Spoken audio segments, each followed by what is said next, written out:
A world where 10 to 15% of patients with cirrhosis die from esophageal varices. This risk increasing to 60% if left untreated. This is why spreading awareness and education is becoming more and more important. Here are their stories. Dr. Ortego, how are you? Good, how are you? I'm doing good. I'm here to talk to you about my mom. I know she was admitted with some black forest stool. She has some stomach pain. She was vomiting blood.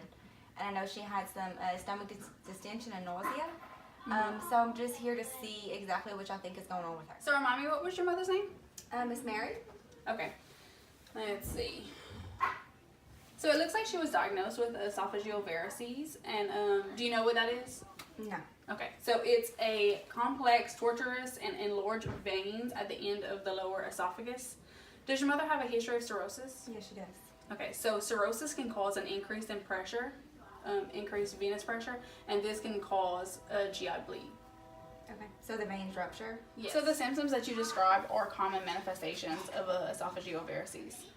Okay, so now that she's in the hospital, what's the plan as far as like the everyday treatment with her? So as far as nursing management, we're going to be checking her level of consciousness, her skin color, her urine output. She's probably going to have a central venous line to assess her fluid volume. And then we're going to be giving her oxygen to increase her blood saturation. And we're going to be checking her vital signs every 15 to 30 minutes. We're going to be assessing for weak pulse, hypotension, shock is a big one with a GI bleed, and tachycardia. And then we're also probably going to be giving her IV lactated ringers since she could have fluid electrolyte imbalance. Okay. And then we're going to be sending off all of her vomit and stool to be tested. And if her bleeding is less profuse, we'll use an isotonic saline solution followed by a packed red blood cell. But in your mother's case, we do not need to do that. Okay. And then once we're home, is there anything that we need to remember Yes. or to look out for? So you're going to avoid alcohol, NSAID, smoking, over-the-counter meds, and aspirin with your mother. We'll let her know that also when she's discharged. So what's the reason that we're avoiding all these things? To reduce the risk of bleeding. Okay, so what medications is she going to be started on? I've kind of been researching a little bit, and I saw there's one called octreotide. I'm just kind of wondering if that's going to be one she's on. Mm-hmm.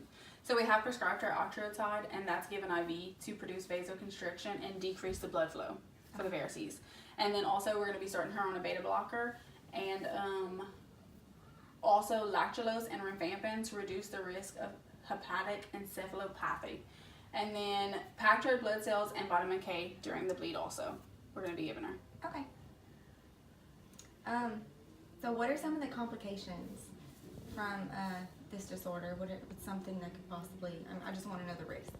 Okay, so some of the complications are that she could have a hemorrhage, a GI bleed obviously, and then the hepatic encephalopathy. Okay, so I know y'all ran a bunch of tests for my mom. I know we're still waiting on the results, but I'm wondering what exactly y'all are testing for. So it looks like we did a FOBT, which is to test her stool for blood, and then we also did an endoscopy to identify the source of the bleed. And then we ran some blood work. We ran a CBC, a BUN, electrolyte panel because she's electrolyte imbalance. And then we're also checking her H&H for blood loss, ABG, and since she has the history of cirrhosis, we're also going to check her liver enzymes.